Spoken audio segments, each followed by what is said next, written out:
نحمدہ ونصلی علی رسولہ الکریم اما بعد۔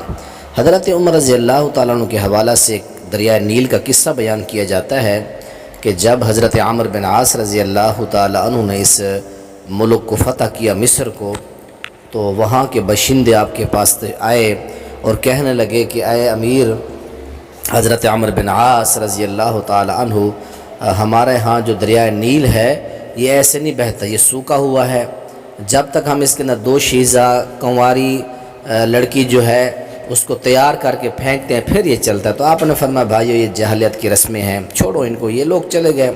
تو آپ نے حضرت عمر رضی اللہ تعالیٰ عنہ سے مشورہ کیا، تو آپ نے خط لکھا۔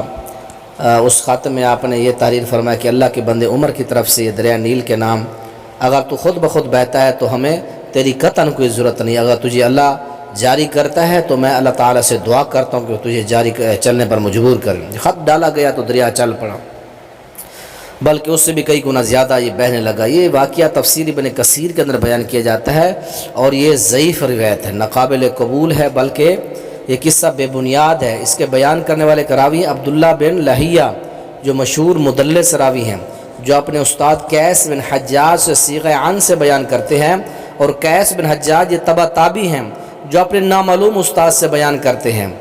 تو یہ روایت، یہ قصہ سارا جو ہے غیر ثابت ہے، تو اس واقعے کو بیان کرنے سے گریز کیا جائے، یہ جھوٹا واقعہ ہے، اس کی کوئی سند نہیں ہے۔